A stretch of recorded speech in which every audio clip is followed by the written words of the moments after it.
नमस्कार। डॉक्टर राजेंद्र प्रसाद स्मारक व्याख्यान में हम आप सभी का स्वागत करते हैं।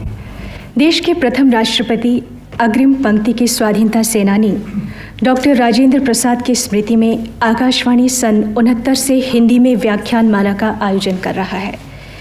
देश के अनेक मूर्धन्य साहित्यकार, चिंतक, राजनीतिज्ञ और समाज सेवी इस व्याख्यान माला में वक्ता रहे हैं। सन 69 में डॉक्टर हजारी प्रसाद द्विवेदी के व्याख्यान से ये श्रृंखला आरंभ हुई।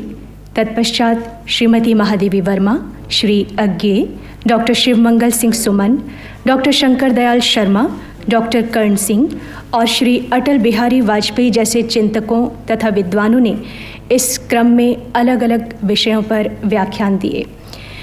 व्याख्यान माला की इस परंपरा को जारी रखते हुए आकाशवाणी ने इस वर्ष के वक्ता के रूप में हिंदी के लब्ध प्रतिष्ठ साहित्यकार, समालोचक और विचारक डॉक्टर नामवर सिंह को आमंत्रित किया है।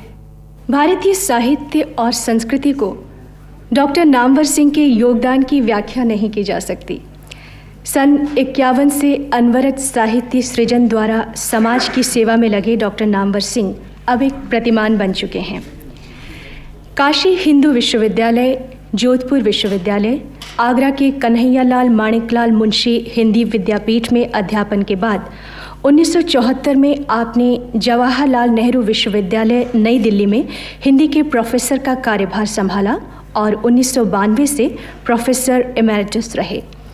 सन 93 से 96 तक आप राजा राममोहन राय लाइब्रेरी फाउंडेशन के अध्यक्ष रहे। 1967 से 1992 तक आप नेशनल बुक ट्रस्ट द्वारा प्रकाशित आलोचना त्रैमासिक हिंदी नवजागरण के अग्रदूत पुस्तकमाला के प्रधान संपादक रहे। सन 71 में आपको साहित्य अकादमी पुरस्कार से अलंकृत किया गया। 1991 में आपको हिंदी अकादमी दिल्ली के शलाका सम्मान से विभूषित किया गया और सन 97 में हिंदुस्तानी अकादमी इलाहाबाद सम्मान से सम्मानित किया गया। आधुनिक साहित्य की प्रवृत्तियाँ, कहानी, नई कहानी, कविता के नए प्रतिमान, दूसरी परंपरा की खोज आपकी अनेक कृतियों में से कुछ उल्लेखनीय कृतियाँ हैं। और अब आकाशवाणी के महानिदेशक डॉक्टर ओम प्रकाश केजरीवाल जी से निवेदन है कि वे स्वागत वक्तव्य प्रस्तुत करें। Doctor Kejriwal please. आदरणीय डॉक्टर नामवर सिंह जी और मित्रों, डॉक्टर राजेंद्र प्रसाद स्मारक व्याख्यान के इस अवसर पर जो बात मैं सबसे पहले कहना चाहूँगा वह यह कि जो सादगी और जो देसी ठाट बाट राजेंद्र बाबू का था वही आज हमारे वक्ता में है। डॉक्टर राजेंद्र प्रसाद की सादगी की बात चली है तो मुझे एक प्रसंग याद आता है। एक बार उन्हें किसी सार्वजनिक सभा में जाना था तो पंडित नेहरू ने कहा कि आप सपत्नीक वहाँ आए। डॉक्टर राजेंद्र प्रसाद ने कहा कि मैं कभी गया नहीं हूँ उनके साथ और वो शायद हाँ भी नहीं भरेंगी। पंडित नेहरू ने कहा मैं कोशिश करके देखता हूँ। वो गए, अनुरोध किया, लेकिन पर्दे की आड़ से उनको ना का जवाब मिला। उन्होंने फिर राजेंद्र प्रसाद से कहा तो उन्होंने कहा कि चलिए मैं भी एक बार कोशिश करके देखता हूँ। और वो गए और एक वाक्य कहा और वापस लौट आए और उनकी बात मान ली गई। तो पंडित नेहरू ने कहा क्या ऐसा कुछ आपने कह दिया इतने संक्षेप में जो तुरंत मान गई। तो राजेंद्र बाबू ने कहा कि मैंने केवल इतना कहा कि चलो हमारी नौकरी का सवाल है। उसी सादगी, सच्चाई और देसी ठाठ वाले डॉक्टर नामवर सिंह ने इस वर्ष के व्याख्यान हेतु विषय चुना है, जैसा आपने सबने देखा होगा, सांस्कृतिक बहुलतावाद का विमर्श। इस विषय पर उनके विचार देश के न केवल विद्वत समाज बल्कि जन सामान्य को भी चिंतन मनन के लिए प्रेरित करेंगे, ऐसा हमें विश्वास है। यहाँ से एक सार्थक बहस की शुरुआत अगर हो सके, ठहरे हुए पानी में तरंगे उठ सकें, तो आकाशवाणी का यह आयोजन अपने उद्देश्य में सफल माना जाएगा। जैसा आप सुन चुके हैं, यह व्याख्यान माला 1969 में आरंभ हुआ। यह हमारा वार्षिक कार्यक्रम है। इसमें हजारी प्रसाद द्विवेदी, महादेवी वर्मा, विष्णु प्रभाकर, अज्ञे, शिवमंगल सिंह सुमन, हरिवंश राय बच्चन जैसे साहित्यकार अपने मंच से अपने विचार व्यक्त कर चुके हैं। अब मैं आमंत्रित कर रहा हूं डॉक्टर नामवर सिंह जी को, वे आएँ और सांस्कृतिक बहुलतावाद का विमर्श विषय पर अपने विचारों से लाभान्वित करें। डॉक्टर नामवर सिंह।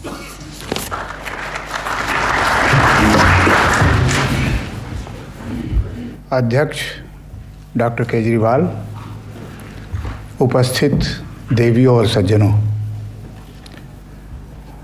डॉक्टर राजेंद्र प्रसाद स्मारक व्याख्यानमाला के अंतर्गत व्याख्यान देना मेरे लिए सम्मान की बात है।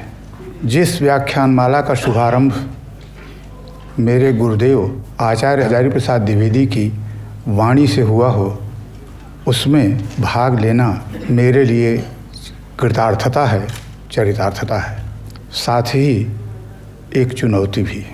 जिस विषय पर आज कुछ कहने का साहस जुटा पा रहा हूँ, वह विषय डॉक्टर राजेंद्र प्रसाद को भी प्रिय था। उनका एक निबंध प्रसंगवश भारतीय संस्कृति शीर्षक पढ़ने के बाद उसमें व्यक्त किए हुए विचारों से एक प्रकाश का कण मिला और मैंने उनके उस प्रिय विषय से संबद्ध ही अपना विषय चुना। शायद आपके लिए भी दिलचस्प हो।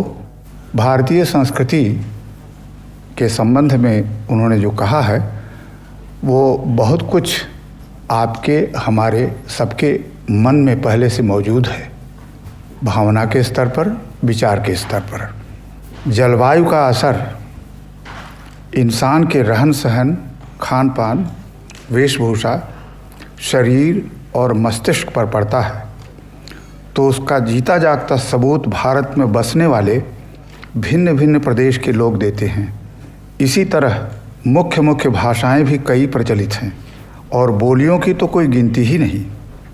भिन्न भिन्न धर्मों को मानने वाले भी यहाँ पाए जाते हैं और जिस तरह यहाँ की बोलियों की गिनती आसान नहीं, उसी तरह यहाँ भिन्न भिन्न धर्मों और संप्रदायों की भी गिनती आसान नहीं। इन विभिन्नताओं को देखकर अगर अपरिचित आदमी घबराकर कह उठे कि यह एक देश नहीं, अनेक देशों का एक समूह है, यह एक जाति नहीं, अनेक जातियों का समूह है, तो इसमें आश्चर्य की बात नहीं, क्योंकि ऊपर से देखने वाले को जो गहराई में नहीं जाता, विभिन्नता ही देखने में आएगी।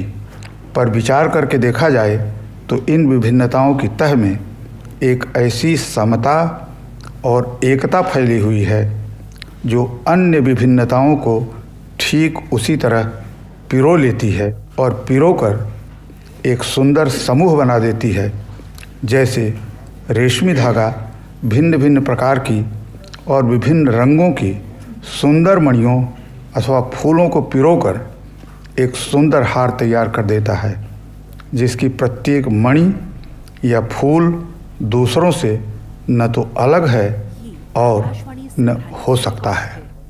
ये भारतीय संस्कृति शीर्षक निबंध राष्ट्रीय शैक्षिक अनुसंधान एवं प्रशिक्षण परिषद द्वारा तैयार की हुई हाई स्कूल की पाठ्यपुस्तक में है।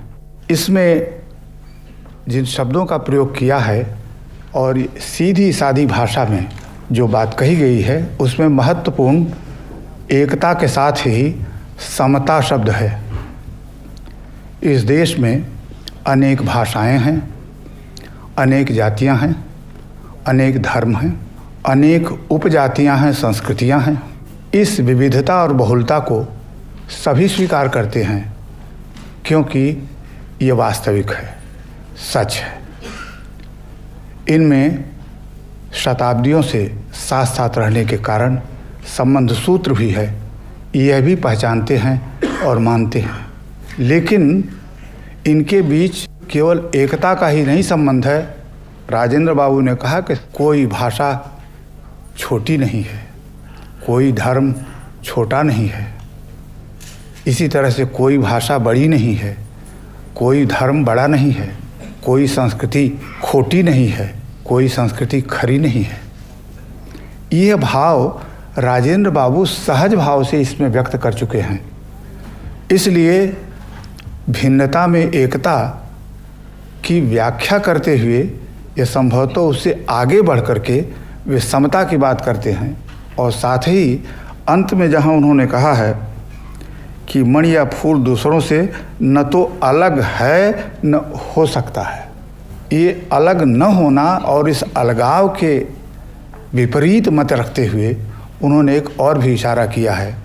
मुझे लगा कि देशरत्न राजेंद्र बाबू जो उस दौर के राष्ट्र निर्माताओं में से थे और स्वाधीन भारत के तो प्रथम राष्ट्रपति थे ही, यह एक प्रस्थान बिंदु है जहाँ से हम आज संस्कृति की चर्चा कर सकते हैं।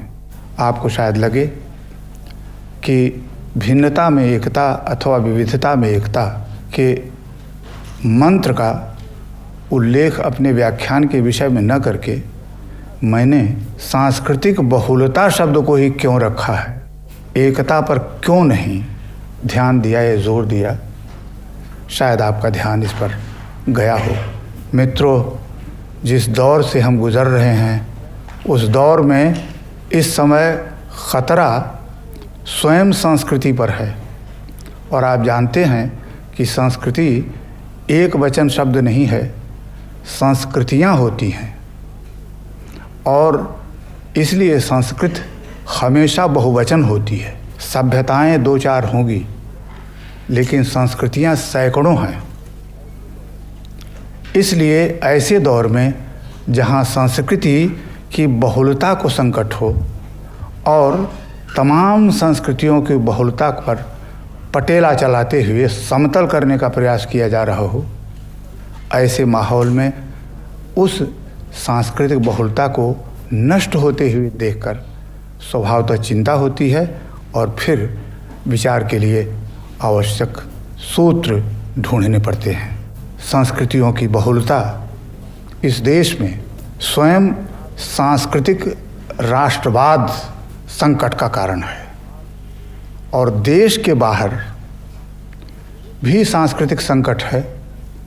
और वह सांस्कृतिक संकट है इस दौर में विश्व बाजार के चलते एक ऐसी संस्कृति उदित हुई है जिससे भी सांस्कृतिक विविधता को और बहुलता को खतरा है। अर्थात सांस्कृतिक विविधता को खतरा भारत में है, सांस्कृतिक विविधता को खतरा भारत के बाहर है। विचार करने की ज़रूरत है कि समस्या क्या है और क्या इसका समाधान या समुचित समाधान संभव है। चूँकि संस्कृति की कोई चर्चा ऐतिहासिक संदर्भ के बिना नहीं हो सकती है। मैं इस विषय पर सोचते हुए सहसा इस विविधता और एकता को सबसे पहले इस देश के जिस कवि ने वाणी दी, संभवतः रविंद्रनाथ ठाकुर की प्रसिद्ध कविता भारत तीर्थ, ये 1910 में लिखी गई थी। 1910 इसलिए महत्वपूर्ण है कि इसी के आसपास उस राष्ट्रगान की रचना हुई जिसे हम आमतौर से राष्ट्रीय पर्वों और समारोहों पर गाते हैं। ये वही वर्ष है जब उन्होंने गोरा नाम का उपन्यास लिखा था और भारत तीर्थ नाम की प्रसिद्ध कविता जहाँ आरंभ किया है कि हे मोर चित्त पुण्य तीर्थ जागोर धीरे एई भारतेर महामानवेर सागर तीरे से कविता आरंभ होती है। बड़ी उदात्त भूमि पर भारत को उन्होंने महामानव सागर कहा था। ऐसो है आर्य, ऐसो अनार्य, हिंदू मुसलमान, ऐसो ऐसो आज तुम्ही इंग्राज, ऐसो ऐसो ख्रिस्तान, ऐसो ब्राह्मण शुचिकरी मन, धरो हाथ सबाकार, ऐसो है पतित करो अपनीत, सब अपमान भार मार अभिषेके, ऐसो ऐसो त्वरा मंगल घट है निजे भरा, सबार पर से पवित्र करा तीर्थ निरे, आजी भारतेर महामानवेर सागर तीरे। अनुवाद करने की ज़रूरत नहीं है, ये हिंदी पढ़ने समझने वाले लोग भी अच्छी तरह समझते हैं। इस कविता में जिस तथ्य की ओर आर्य अनार्य, हिंदू मुसलमान, ख्रिस्तान और कुछ लोगों को शायद आश्चर्य हो, इसमें अंग्रेज़ को भी बुलाया गया है, इंगराज। इन तमाम लोगों को उसके साथ ही ब्राह्मण से कहा गया है, जो स्वयं अपने को पवित्र समझता है, उसको भी कहा गया कि अपना मन शुचि करके, पवित्र करके सबका हाथ पकड़ो, और वे जो दलित या पतित समझे जाते हैं वे अपने सारे अपमान का भार उतार करके आएं। और जब तक सबके स्पर्श से वह जल पवित्र नहीं होगा और वह पवित्र जल मंगल घट में जब तक भरा नहीं जाएगा, तब तक यह अर्चना पूरी नहीं होगी।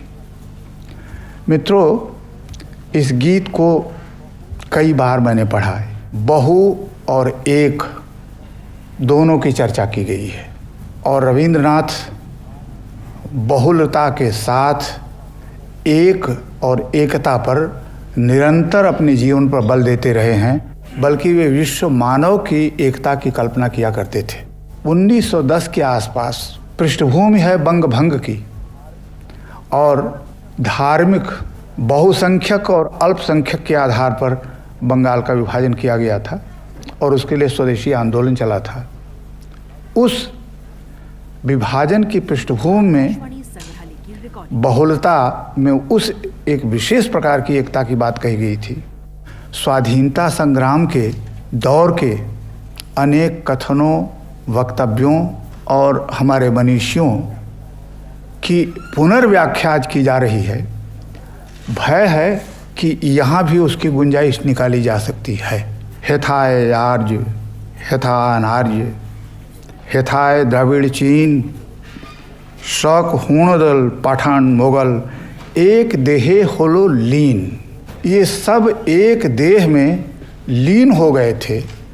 इसलिए जिस एकता की परिकल्पना उभरती है इस पूरी कविता से, कोशिश की जाएगी कि जितनी विविधताएं हैं वे सब की सब, जैसे शक, हूण, द्राविड़, चीन, सभी भारत में आकर के एक देह में जिस प्रकार लीन हो गए, उसी तरह से आगे भी जिस एकता की कल्पना की जा रही है वहाँ लीन होने की बात या विलीन होने की बात, अस्तित्व को संपूर्ण उस एक में विलीन कर दिया जाए, ये अर्थ निकाल कर कुछ लोग, वे लोग जो एकता का अर्थ एक रूपता करते हैं, वे रविंद्रनाथ के इस भारत तीर्थ गीत से भी अर्थ निकाल सकते हैं। इसलिए मैंने कहा कि ध्यान रखने की बात है कि रविंद्रनाथ ने इन तमाम चीज़ों का प्रयोग अतीत के उस इतिहास के संदर्भ में किया है जहाँ ऐतिहासिक प्रक्रिया में शक और हूण अनेक आने वाली जातियाँ इस देश में आईं और आ करके घुल मिल करके इतनी अभिन्न हो गई कि आज उनको अलगाना कठिन है कि वे किस वंश परंपरा की हैं। मित्रों, विश्व कवि रविंद्रनाथ ठाकुर की इस कविता के संदर्भ में इसी परंपरा को आगे बढ़ाते हुए और मेरे गुरुदेव आचार्य हजारी प्रसाद द्विवेदी, जो उसी विश्व भारती और शांति निकेतन में थे, वहीं रहते हुए उन्होंने एक उपन्यास लिखा था, बाणभट्ट की आत्मकथा, जो 1946 में छपा था। राष्ट्र को मुक्त पहले कर लिया जाए, इसके बाद जात पात का भेद दूर करेंगे, धार्मिक भेदभाव हो उसको दूर करेंगे, स्त्री और पुरुष के बीच जो संबंध है उसको दूर करेंगे। बड़ा सत्य है राष्ट्र की मुक्ति। बाकी सत्य जितने हैं वे भी सत्य हैं, लेकिन वो छोटे सत्य हैं। और ये द्वंद्व था जयशंकर प्रसाद की प्रसिद्ध कहानी पुरस्कार, जिसमें वैयक्तिक प्रेम और राष्ट्र प्रेम दो के बीच द्वंद्व है, और चरित्रनायक को दिखाया गया है कि राष्ट्र के लिए वो व्यक्ति के प्रेम का बलिदान कर देता है। गुरुदेव के इस उपन्यास को आप लोगों में से भी कई लोगों ने पढ़ा होगा। अचानक इन शब्दों पर और ध्यान देने की बात है कि बाणभट्ट से न्यूनिया ने पूछा, मैं पूछती हूँ आर्य, क्या छोटा सत्य बड़े सत्य का विरोधी होता है? मेरी ही शपथ खाकर तुम सत्य सत्य कहो, मेरा कौन सा ऐसा पाप चरित्र है जिसके कारण मैं निदारुण दुख की भट्टी में आजीवन जलती रही? तुम इस छोटे से सत्य के साथ राष्ट्र जीवन के बड़े सत्य को अविरोधी पा रहे हो? क्या बृहत्तर सत्य के नाम पर मिथ्या का तांडव नहीं चल रहा है? बाणभट्ट ने लिखा है कि मैं इस प्रश्न का कोई प्रयोजन नहीं समझ सका, सहज भाव से उत्तर दिया, सत्य अविरोधी होता है, ऐसा ही तो सुना है। किंतु बाणभट्ट के मन में न्यूनिया का यह प्रश्न गूंजता रहा कि क्या छोटा सत्य बड़े सत्य का विरोधी नहीं होता? ऐसा ही तो देख रहा हूँ। सामान्य मनुष्य जिस कार्य के लिए लांछित होता है, उसी कार्य के लिए बड़े लोग सम्मानित होते हैं। और बाणभट्ट कहते हैं, मनुष्य के सामाजिक संबंधों की जड़ में ही कहीं बहुत बड़ा दोष रह गया है। निश्चय ही कोई बड़ा असत्य समाज में सत्य के नाम पर घर बना बैठा है। जब भारत स्वतंत्र नहीं हुआ था, हजारी प्रसाद द्विवेदी एक स्त्री के सत्य को राष्ट्र के सत्य के सामने, राष्ट्र की एकता, उसी राष्ट्र में कि एक नागरिक, एक स्त्री भी तो है, क्या उसका दुख सत्य नहीं है? राष्ट्र की मुक्ति से क्या उसका दुख दूर हो जाएगा? मित्रों, यही वो प्रश्न है जो बाणभट्ट की आत्मकथा में द्विवेदी उठाते हैं, और जैसे कहूँ कि रविंद्रनाथ के भारत तीर्थ के गीत को एक कदम और ले जा करके उस प्रश्न के बिंदु पर खड़ा करते हैं जो आज हमारे सामने मौजूद है। भिन्नता में एकता की बात हम बरसों से सुनते चले आ रहे हैं, आज़ादी की लड़ाई के पहले भी, आज़ादी मिलने के बाद से भी। और आज जिस बिंदु पर हम हैं, उनमें एक और ऐसे बहुत से प्रश्न हैं जिन प्रश्नों को स्वाधीनता संग्राम के ज़माने में चुप करा दिया गया था। याद है आपको, गांधी और डॉक्टर अंबेडकर के बीच जो पूना पैक्ट हुआ, पैक्ट के रूप में आया सामने, अंबेडकर ने यही कहा था ना कि दलित की समस्या पहले सुलझाओ, और दूसरी ओर से था कि बुनियादी पहली समस्या है कि अंग्रेज़ यहाँ से चले जाएं। ऐसी बहुत सी समस्याओं का, और उस ब्यौरे में नहीं जाना चाहता, हमारे यहाँ अजीब तरह से इतिहास लिखा गया है। अजीब तरह से कह रहा हूँ कि उपनिवेशवादी दौर का इतिहास, 19वीं शताब्दी का ख़ास तौर से, वो इतिहास लिखते समय पहले दौर को हम कहते हैं, जब सती प्रथा बंद कराई गई थी तो कहते हैं कि वो तो समाज सुधार था, बड़ा काम नहीं था। राजा राममोहन राय वगैरह ने आज़ादी की मांग नहीं की थी, उन्होंने तो समाज को सुधारने की बात कही थी। यानी राजनीतिक चेतना का, राष्ट्रीय चेतना का स्तर नीचे था। 19वीं शताब्दी के उत्तरार्ध में भी धीरे धीरे सुगबुगाहट शुरू हुई और कुछ लोग स्वदेशी की बात करने लगे। आर्थिक मामलों में आगे बढ़ कर के कुछ लोगों ने कहा, ख़ास तौर से 1885 में जब इंडियन नेशनल कांग्रेस कायम हुई, उस समय तक हालत ये थी कि हम पूर्ण स्वतंत्रता की मांग नहीं कर रहे थे। इतिहास में बताया जाता है कि आरंभ में राष्ट्रीय चेतना समाज सुधार के रूप में थी, धीरे धीरे सांस्कृतिक जागरण के रूप में आई, आगे चल कर के वो राष्ट्रीय जागरण के रूप में विकसित हुई, और फिर राष्ट्रीय मुक्ति की हम बात करने लगे। मित्रों, ये कौन सा इतिहास है? इस इतिहास के पढ़ने का नतीजा ये हुआ कि फिर राष्ट्रीय मुक्ति हो जाने के बाद वे जो समाज सुधार वाले कार्यक्रम थे वो कहाँ चले गए? इसका मतलब है कि राष्ट्र की मुक्ति समग्रतः हुआ करती है। वो सामाजिक भी होती है, आर्थिक भी होती है, सांस्कृतिक भी होती है और राजनीतिक भी होती है। वे लोग जो समाज सुधार की बात कर रहे थे वो जानते थे कि जब तक सामाजिक बुराइयां, कुरीतियां दूर नहीं होंगी, चाहे वो मसले धार्मिक हों, उन दोनों जिसे कहना चाहिए कि सारे मसलों को हम लोगों ने मुलतवी करके या कालीन के नीचे डालते गए, और इस नाम पर इसी को कहा है कि निश्चय ही कोई बड़ा असत्य समाज पर सत्य के नाम पर घर बना बैठा है। जब आज़ादी मिल गई तब तो कोई बहाना नहीं था, फिर आप वो सारे प्रोग्राम लागू करते। फिर राजा राममोहन राय ने जिस सती प्रथा के बंद कराने की बात की थी, वो सती वाला कांड क्यों इतने दिनों के आज़ाद हिंदुस्तान में हुआ?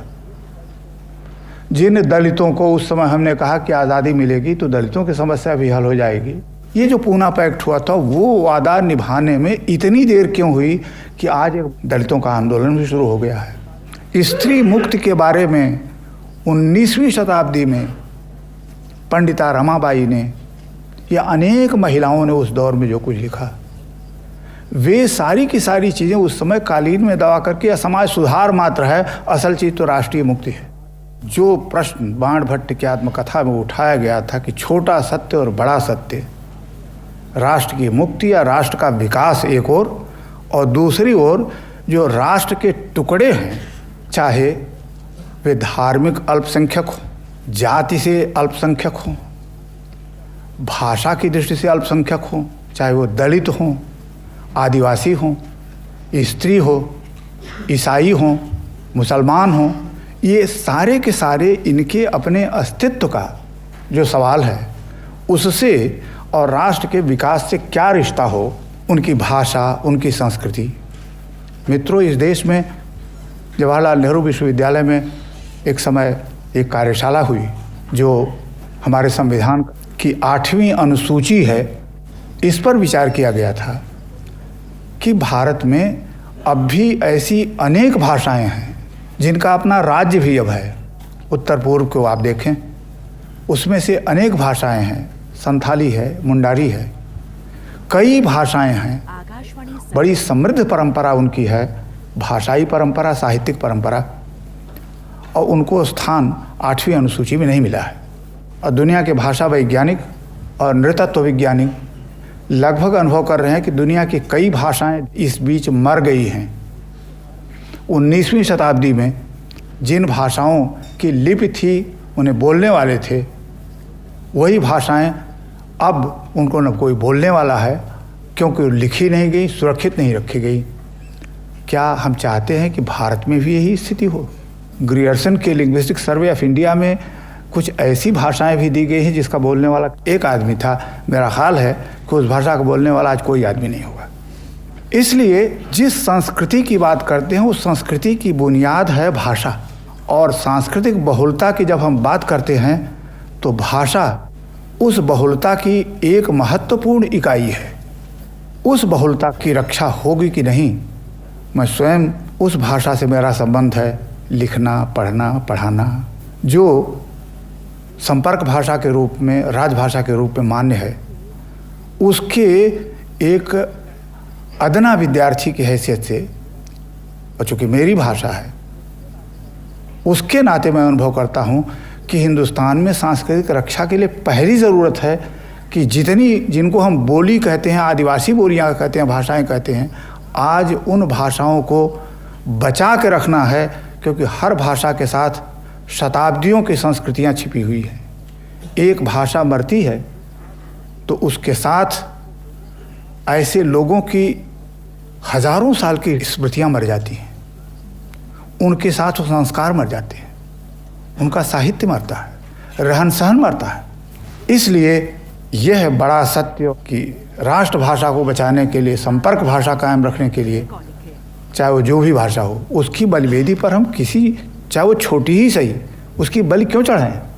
इस संदर्भ में द्विवेदी जी की इस बात को याद रखते हुए लगा कि अब इस दौर में भिन्नता में एकता का नारा कारगर नहीं हो सकता है। इस नारे के चलते अब तक जो कुछ हुआ है उसमें भिन्नता साधन थी और एकता साध्य था। और आप जानते हैं कि साध्य की बलिवेदी पर साधन की बलि चढ़ा देना एक आम बात है। यही वजह है कि आज ये नारा आजकल कम सुनाई पड़ता है। अगले वक्तों के वो लोग थे जो भिन्नता में एकता की बात रविंद्रनाथ करते थे, गांधी जी करते थे, जवाहरलाल नेहरू करते थे, उस दौर के साहित्यकार करते थे। आजकल भिन्नता में एकता का नारा अब नहीं सुनाई पड़ता कहीं, और ये नहीं सुनाई पड़ता तो बहुत बुरा भी नहीं है, क्योंकि अब वो उस रूप में एकजुट करने का जो अस्त्र होना चाहिए, मंत्र होना चाहिए, वो नहीं रह गया है।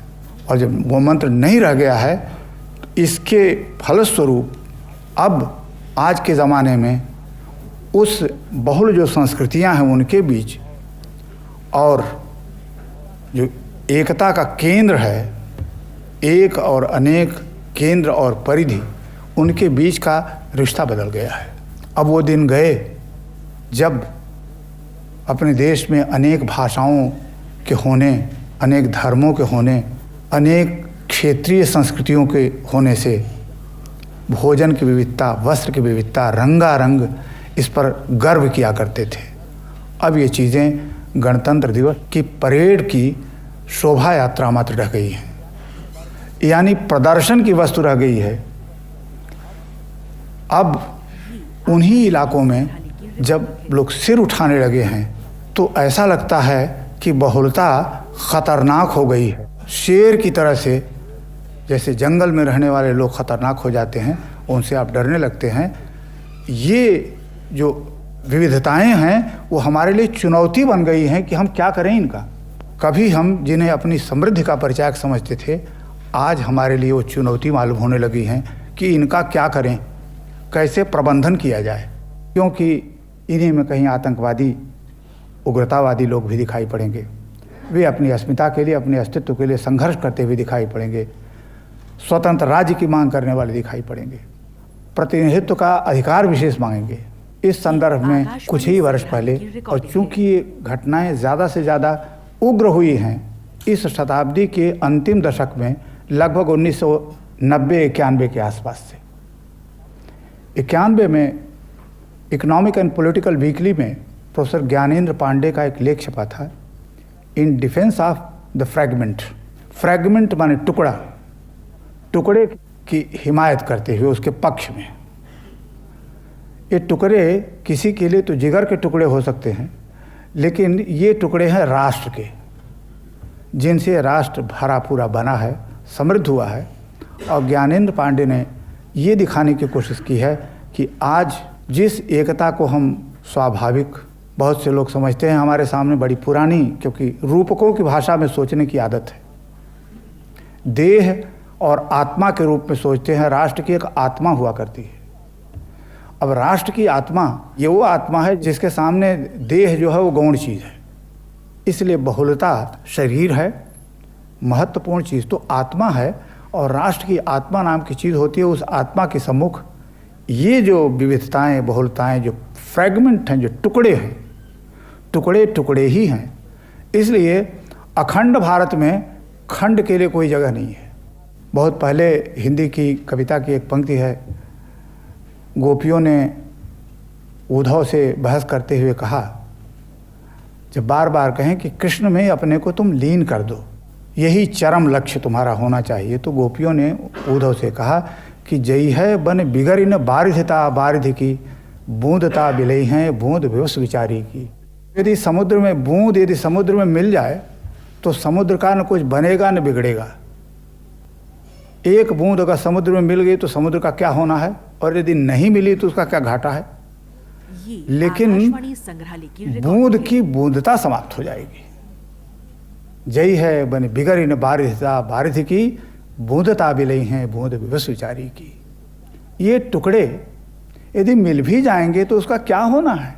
कुएं में एक लोटा दूध डालना है, तो गांव के एक आदमी ने सोचा कि यदि मैं दूध नहीं डालूंगा बाकी लोग तो डालेंगे ही, तो क्या बिगड़ जाएगा कुएं का।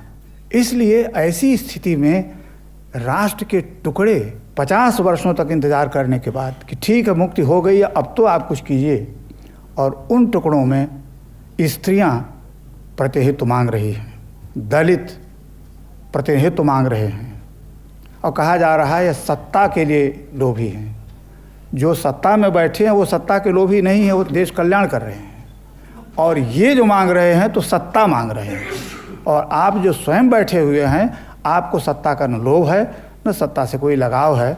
इसलिए जब खंड अपने अधिकार मांगता है, अपनी पहचान चाहता है, अपने अस्तित्व की रक्षा चाहता है, तब वह पराया ही नहीं राष्ट्रद्रोही माना जाता है। आतंकवाद पर कुछ समाजशास्त्रियों ने अध्ययन किया है, और एडवर्ड सईद ने बहुत अच्छा लेख लिखा है। गहराई से उसका अध्ययन होना चाहिए कि उस आतंकवाद के मूल में वो कौन लोग हैं, कौन जन समुदाय है, और आतंक का सहारा क्यों लेना पड़ा है उनको, वे कौन लोग हैं। क्या इतने खूंखार, भयानक और किसी देश के लिए था दुनिया के लिए ख़तरनाक है।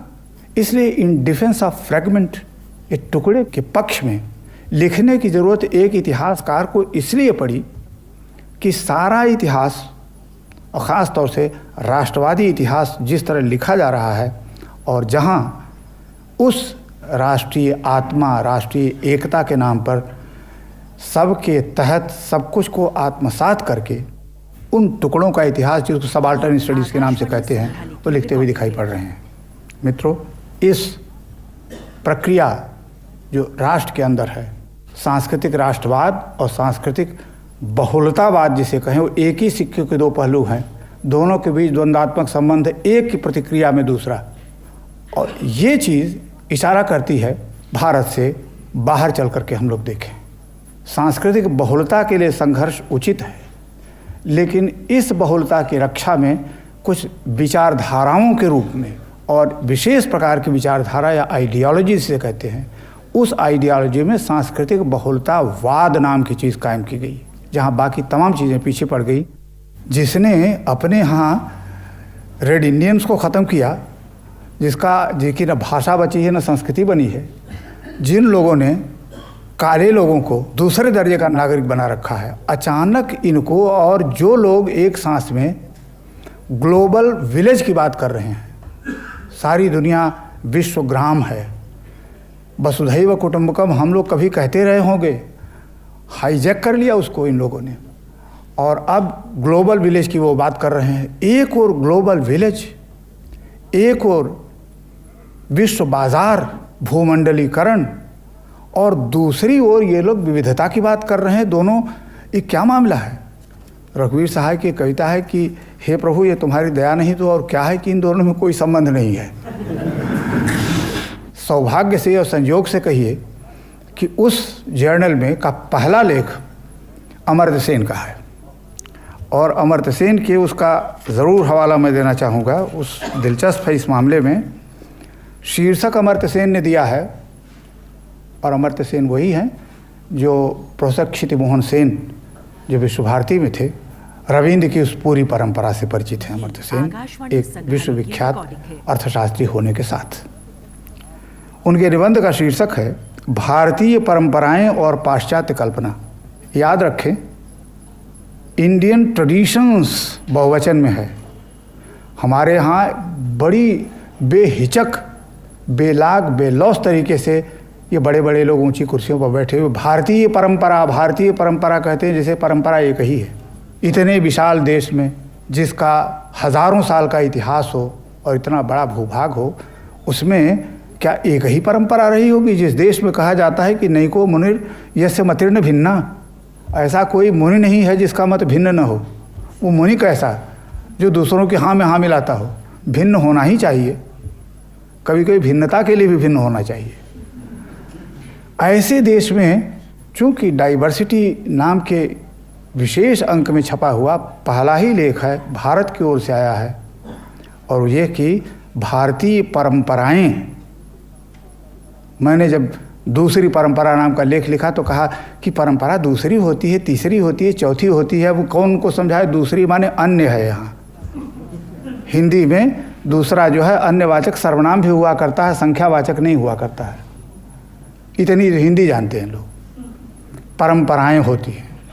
उसमें दिलचस्प बात जो कही है अमर्त्य सेन ने, शुरू ही करते हैं वो, मैं केवल भारतीय समाज की और उसकी बौद्धिक परंपराओं की जो विशेषता है उसी पर केंद्रित अपने को रखना चाहता हूँ, क्योंकि प्रारंभिक विविधताएं जिसको एलिमेंट्री डाइवर्सिटीज़ कहते हैं। अब ये एलिमेंट्री साधारण भी अर्थ दे सकती है और प्रारंभिक अर्थ भी दे सकती है। जो एलिमेंट्री विविधताएं हैं, जो विशेषता है भारत की, उसी के बारे में कहना चाहता हूँ। जो चौंकाने वाली बात नहीं भी है। इस क्रम में उन्होंने कहा, पश्चिमी समाचार पत्रों में भारत का जिक्र मुख्यतः हिंदू देश के रूप में किया जाता है, लेकिन ये मुख्यतः हिंदू देश दुनिया का तीसरा सबसे बड़ा मुस्लिम देश भी है, जिसमें लगभग 11 करोड़ मुसलमान रहते हैं। इसे भूल जाते हैं। और ये है परंपराओं की विविधता की ओर इशारा करना। हम लोगों ने, पश्चिम के लोग Hindu India, Hindu period, Hindu culture कहते रहे हैं, और बहुत दिनों तक हम लोग, पश्चिम ने हमारी जो छवि बनाई है उसी छवि को स्वीकार करके हम भी तोते की तरह दोहराते रहें कि हाँ हम हिंदू हैं। किस अर्थ में वो हिंदू कह रहे हैं और किस अर्थ में अपनी छवि स्वीकार कर रहे हैं। बहुत ख़तरनाक होता है जब गैर आपकी जो छवि बनाए वही छवि आप अपनी मान लें बगैर देखे हुए कि आपकी आत्म छवि क्या है। इस लेख में प्रोफेसर अमर्त्य सेन ने यही दिखाने की कोशिश की है कि पश्चिम की नज़रों में हमारी एक छवि है। इसलिए यह जो मैं कहना चाहता हूँ कि मल्टीकल्चरलिज्म, सांस्कृतिक बहुलतावाद और मल्टी नेशनल एजेंसीज या मल्टी नेशनल कैपिटलिज्म, बहुराष्ट्रीय पूंजीवाद और सांस्कृतिक बहुलतावाद, ये दोनों एक ही विचारधारा के एक ही पहलू के सिक्के हैं। विचित्र विडंबना है कि हमारे यहाँ के स्वदेशी लोग उस विचारधारा को इस तरह अपना रहे हैं।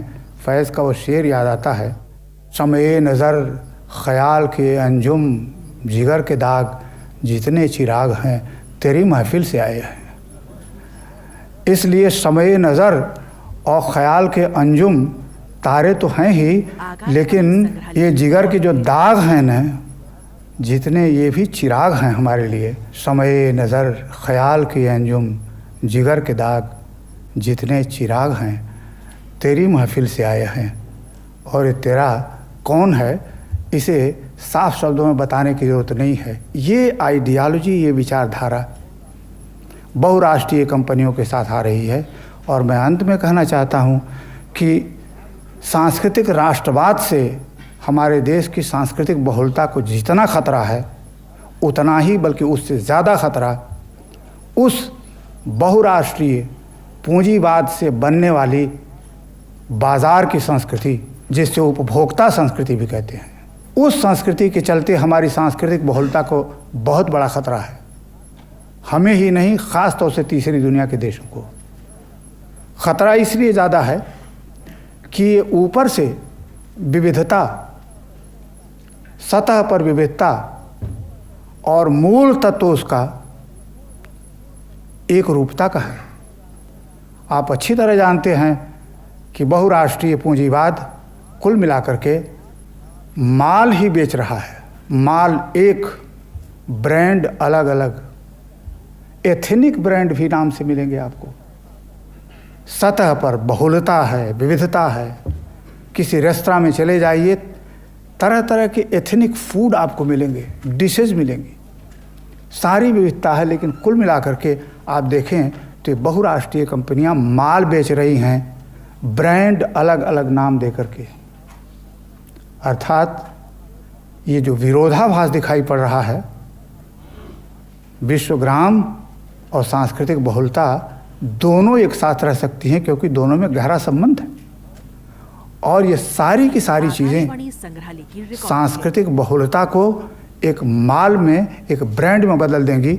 और उसके बाद ये भाषाई, सांस्कृतिक, खान पान आदि आदि दुनिया के एक ध्रुवीय हो जाने के बाद लगभग इस नए विश्व में, मैं तो यहाँ तक कहता हूँ कि सांस्कृतिक बहुलतावाद की जो विचारधारा है, जो संस्कृति पर जोर देती है, यह भी इस मामले में ख़तरनाक है। और हमारे मित्र अशोक वाजपेयी तो संस्कृति के अलावा और कुछ सुनते ही नहीं हैं। अमेरिका के सारे विचारक इस समय कल्चरल स्टडीज़ कर रहे हैं, इसलिए कि उनके मानसिक क्षितिज में से ये बात उस क्षितिज में नहीं आती कि पूंजीवाद ख़त्म हो सकता है।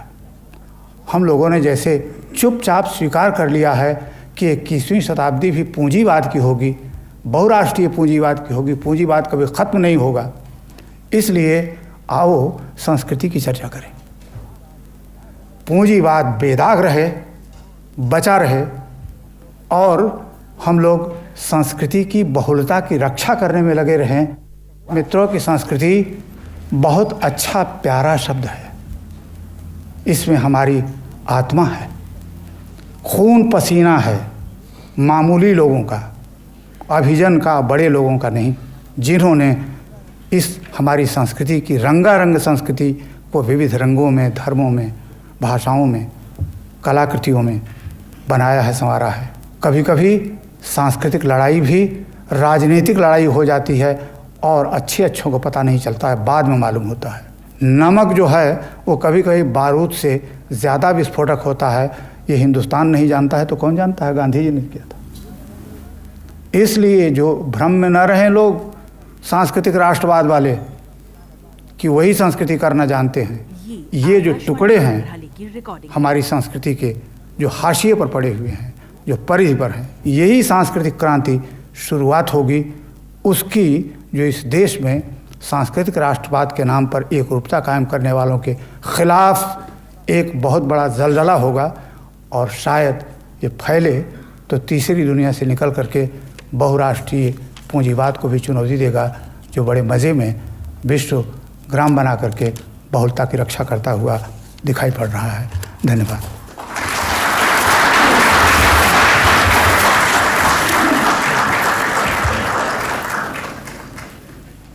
आकाशवाणी के उप महानिदेशक श्री पीसी हेम्ब्रम जी से निवेदन है कि वे धन्यवाद स्वरूप 2 शब्द कहें। श्री पीसी हेम्ब्रम जी।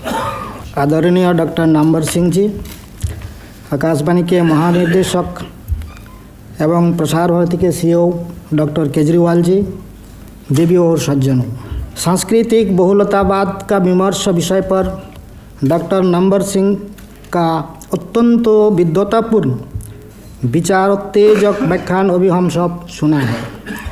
प्रतीति ऐसी हो रही है कि अपने आसपास के माहौल को हम देखते हैं, सुनते हैं, उसके बारे में इतने डूबकर सोचते नहीं हैं।